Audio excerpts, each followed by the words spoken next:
Welcome to Color Country Politics, where we discuss all the important political issues facing Iron County, Utah.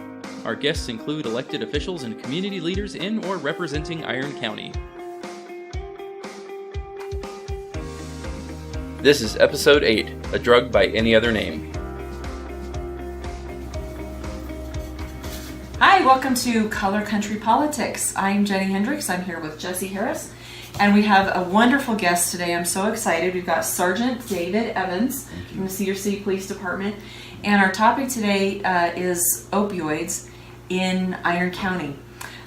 We're just going to jump in and get started. We'll ask you just a few questions, and then if there's anything that you want us to know, you just take the lead. Okay? Appreciate it. Thanks so much for coming out.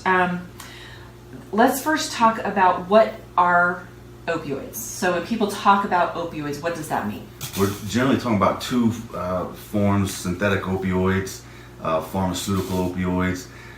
We in Utah, we have pretty consistently struggled with pharmaceutical abuse. Mm-hmm. It's been kind of a long-standing struggle with us.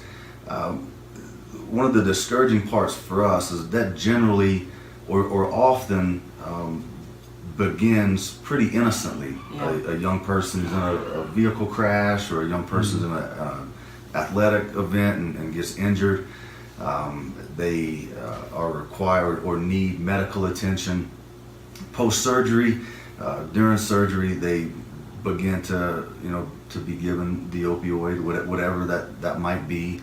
The challenging thing, and the thing that scares us the most, is the science tells us that within a few days to 5 days, the body has already began to develop some tolerance to that drug. Wow. And because of how powerful opiates are and how they affect the body, that tolerance unfortunately crosses the road into dependency in a hurry. Wow. And if we're not really cautious and careful about the way the pharmaceuticals are being administered, then that person could quickly and very innocently be on the track to dependency. With all the efforts and all of the work that has been done to try to overcome opiate abuse in Utah, at some point the doctors no longer will prescribe and administer the pharmaceutical. Okay.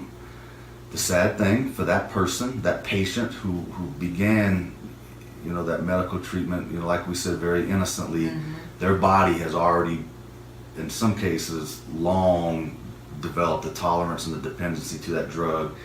And when they don't have it, it is horribly painful. Wow. And so they then begin to seek to get the opiates through other ways, and then you transition into the street narcotics, the heroin, and things like that, and then the problem continues, mm-hmm. and that person is on a long path to recovery. The statistics that I have seen seem to lead us to a place just like you're saying, where people think sometimes of drug addicts or heroin addicts or opiate addicts as something other than your next door neighbor. It's a dirty thing. It's a street thing. But everything that I'm reading says that it often is a neighbor or a friend or a family member, somebody that it started out innocently, but now they do have a real addiction, a real issue. Yeah, it's very true. There's no boundaries. This drug has no boundaries. It doesn't care who you are, your background, education, socioeconomic status. It will grab you and it will take over your life in a hurry. Wow. What is the situation specific to Iron County? What are we dealing with here locally? The heroin issue has grown. I would tell you that the pharmaceutical issue, as far as pharmaceutical opiates, is still kind of where we're struggling. And I think there could be a lot of reasons for that. It's prescribed by a doctor, and so sometimes, mentally we feel like, well, the doctor's giving that to us, and I'm not in any way throwing shade at a doctor. Sure. I appreciate their work, and but it just like you use the word dirty, it's very easy when you don't feel right. The doctor prescribes the med to you. It's very easy for you to take it. Well, we trust our physicians. Correct. You know. Yes, ma'am. And so the pharmaceutical problem is still going to continue to be an issue. There have been some things that have happened in the last few years that, in my opinion, has maybe added to some of those discouraging times and the overdose issues. A few years ago, there was a law that passed that reduced drug penalties in Utah. And what the design of that, I think, is good. However, the resources, the treatment facilities, the money, that didn't come the way that we needed to in the beginning. And we were not able to get drug offenders to be sentenced to prison. Drug offenders were released, and then those problems continued. So you're and talking in some about ways increased. State law Yeah. that kind of pushed the responsibility to the counties, which I've always been a fan of handling the problem, as close to the people as possible. But the law was passed without any funding. Correct. So in Iron County now, we're faced with things that we have to deal with legally, but maybe without the proper resources to be able to do that. I am for treatment. I think that's got to be part of the solution, and I want that to occur. If we don't have the beds, and if we don't have the resources and the drug abuse counselors to help, Right. then we're not creating an environment for those addicts to be successful. I'm for it. I just feel like we need the backbone and the structure and all of those things in place before we go ahead and you need to have something you got to have a stick along with the carrot. Correct. And it's really easy to say, this is what we need to do, and it's very hard to say, here's how we're going to pay for it. Yeah. Correct. Yeah. And there was, and again, I don't in any way want to speak negatively of our government.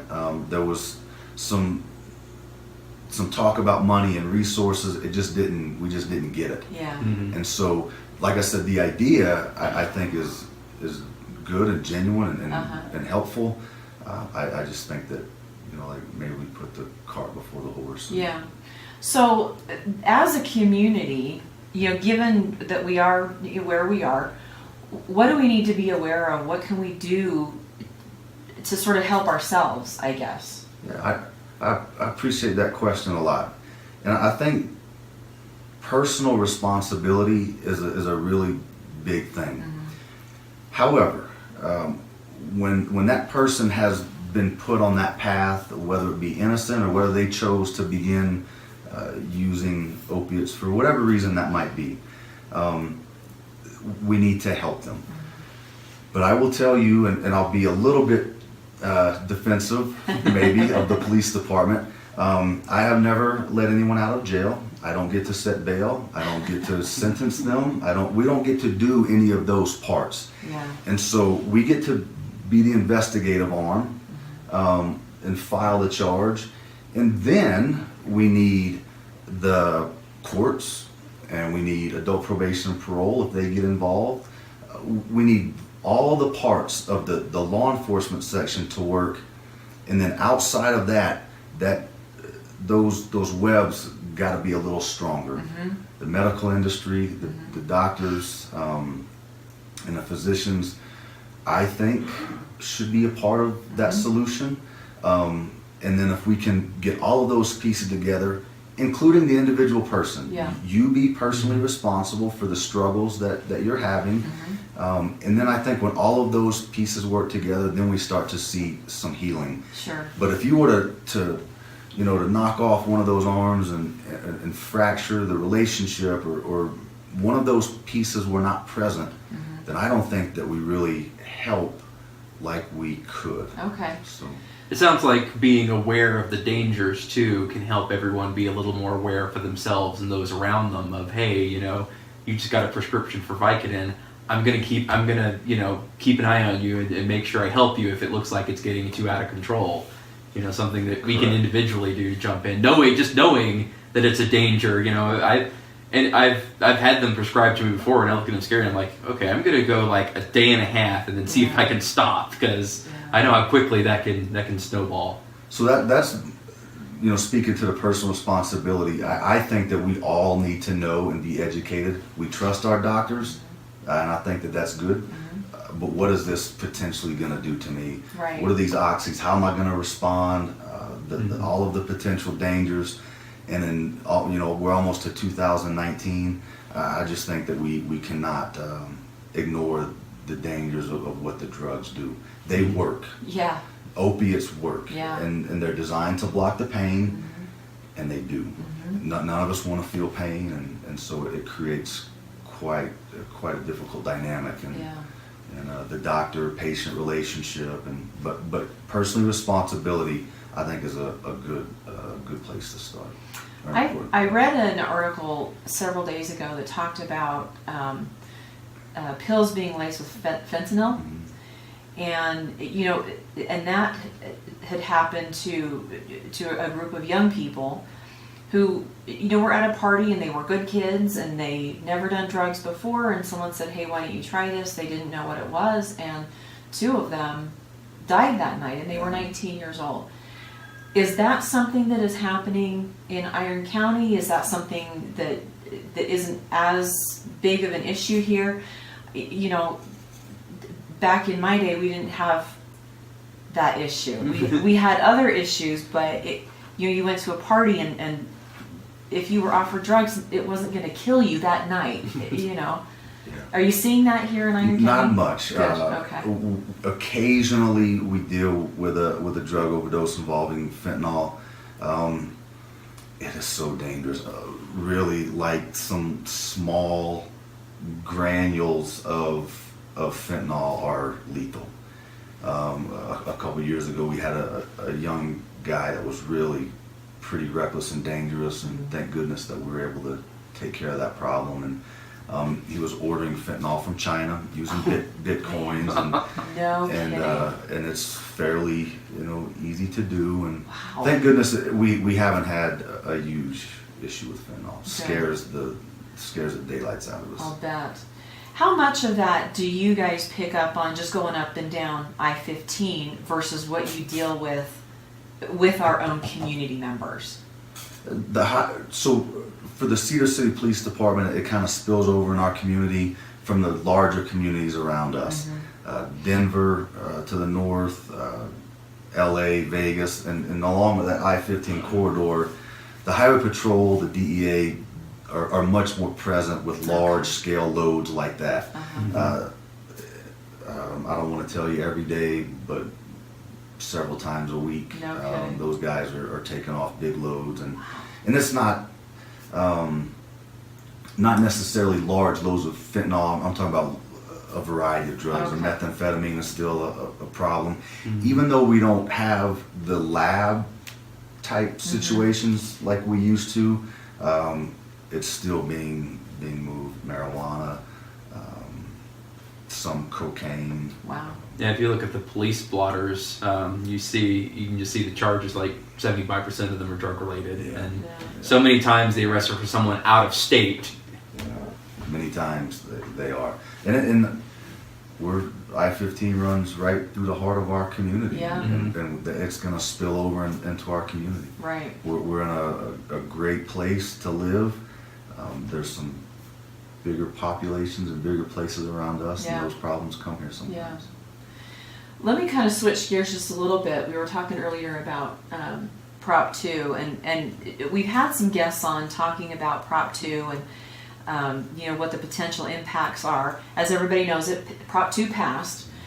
So we're dealing with marijuana now, but there was also a compromise that we were talking about, with the legislature, and I think that's going to be in effect probably sometime next week, week after. I believe it's the 1st or the 3rd. Okay. I think the third is Monday. I think it's the first that they hold the session. There you go.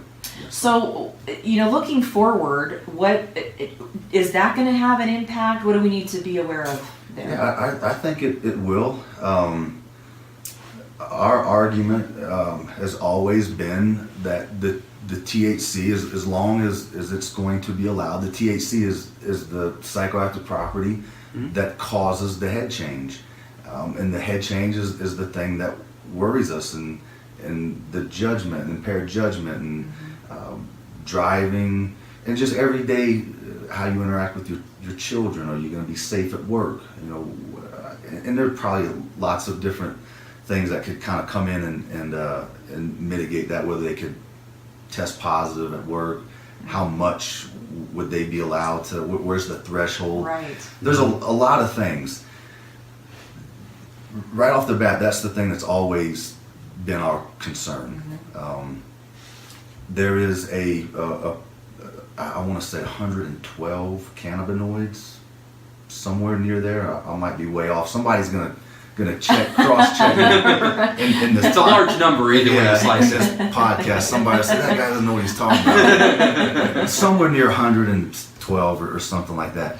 They've identified cannabidiol, and most of the time it's referred to as CBD, as having some legitimate medical benefits. Sure. And I think that's good. That's a good medicine, and if that helps, then I'm for it, and I think generally in law enforcement we would be for that. The THC bothers us. It just kind of scares what's going to happen. We don't know either. I mean, we're kind of sitting by wondering what this is all going to look like. Come at you. Yeah. Certainly Schedule 1 doesn't help because there's not very much research that can be done to find out how does this work. Yeah. And our federal government has labeled that a Schedule 1 narcotic, and so. Tell me about what is a Schedule 1 narcotic? They're based on genuine medical purposes. And the feds still have labeled marijuana as a Schedule 1 narcotic. Okay. So, and then it kind of moves on through 1, 2, 3, 4, and 5. But yeah, marijuana is still labeled as Schedule 1 narcotic. Which means, according to them, it has no medical benefits. Okay. So. Okay.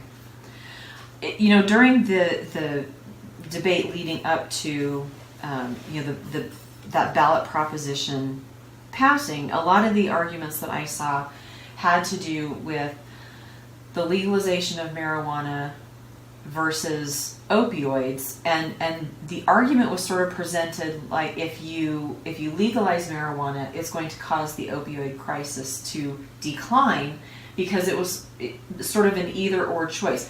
Do you see that as people would choose one over the other, or is it a gateway? Does one lead to the other?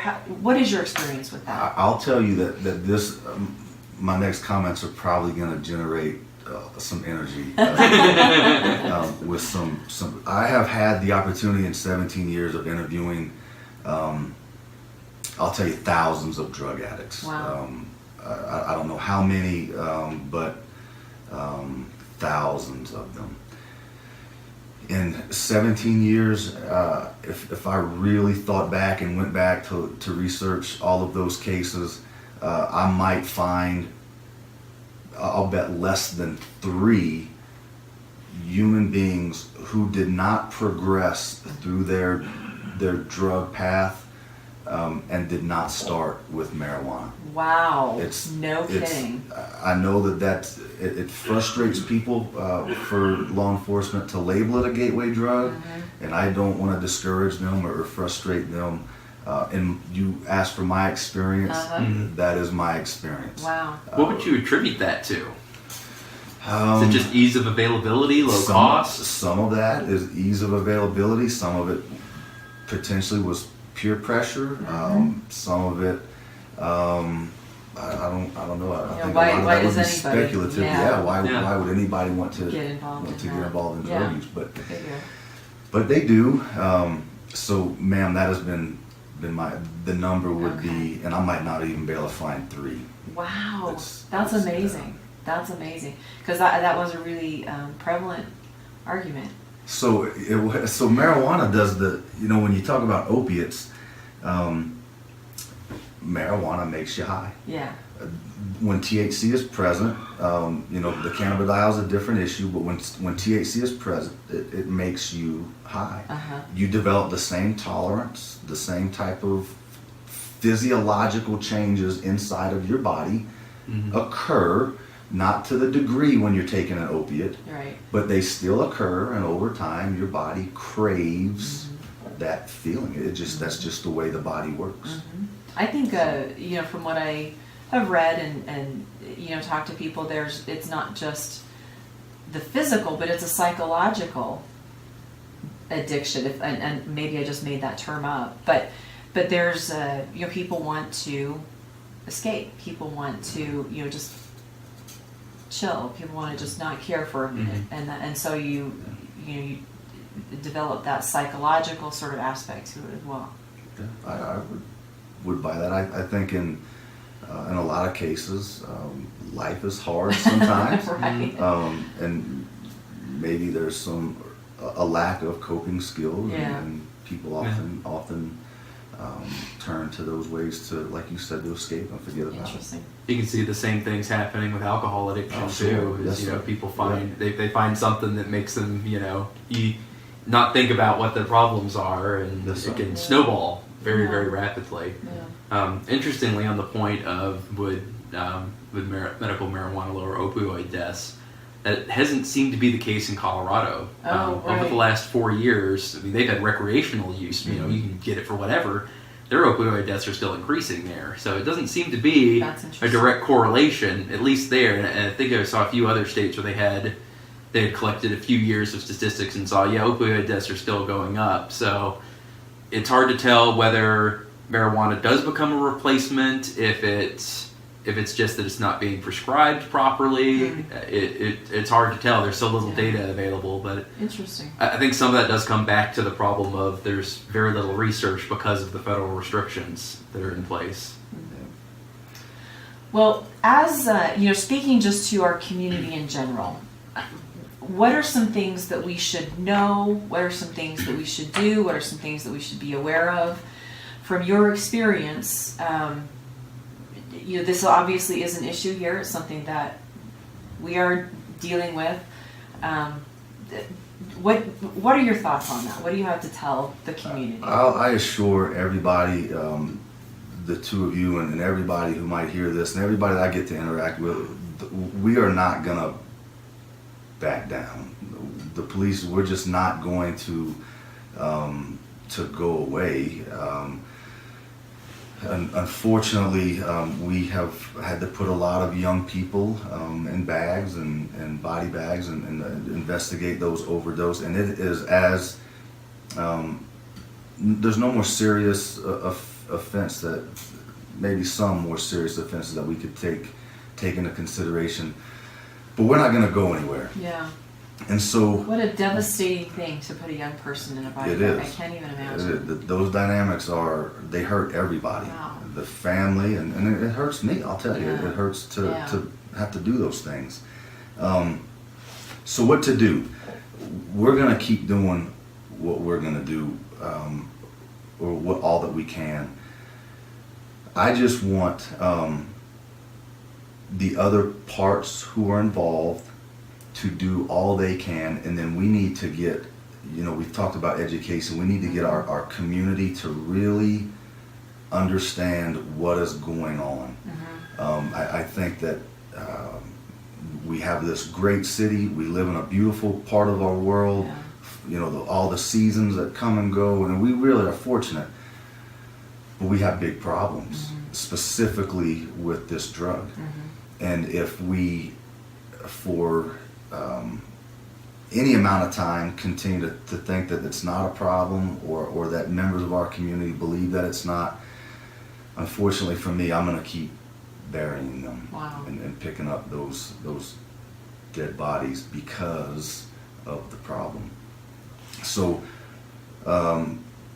everybody from the governor's office, the legislature, the courts, adult probation and parole, me and my job, and then you and your families. Be hyper sensitive of what the drug can do. You cannot, when you introduce that opiate into your body, you cannot stop or slow down what it's about to do to you. Wow. And when you really, I think when we really know physiologically what it can do, maybe that'll help the patient or the mom and dad or whoever's involved, maybe be a little more guarded and aware of the potential problems. Great advice. The answer, ma'am, that would be my answer, but I wish I had a magic wand Yeah. or some special trick or something to do, but it's going to take a All lot hands of on deck. work. Everybody's Yeah. got to jump Yeah. in the water with us. That's great. That's good information. Well, do you have anything else that you want to share with us? No, I appreciate Okay. the opportunity that you let me come and talk to you for a few minutes. I appreciate what you're doing to Thank you. try to get the message out. I hope that it sounded or came across the right way, that we're not going anywhere. we're going to continue to work to serve and to do our best to protect our community, and I hope that came across in a professional way. We'll do what we can do, and we just need everybody else to kind of take part and chip in a little Absolutely. bit. Well, thank you so much for coming on. We Thank really you. appreciate your time, Yes, ma'am. and we're so grateful for what you do Thank you. and all of your colleagues. It's amazing, and we're very grateful. Thank you for coming on.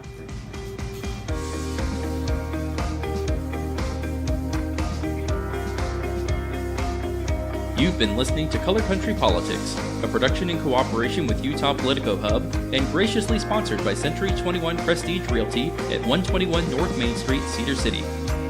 Special thanks to Amoeba Crew for use of their song Background Indie Rock, licensed under Creative Commons. Subscribe to our podcast on iTunes, Google Play, or wherever fine podcasts are found. Also, check out our YouTube channel where we post video of our interviews. And don't forget to follow us on Twitter, Facebook, Google+, and our website at www.colorcountrypolitics.com.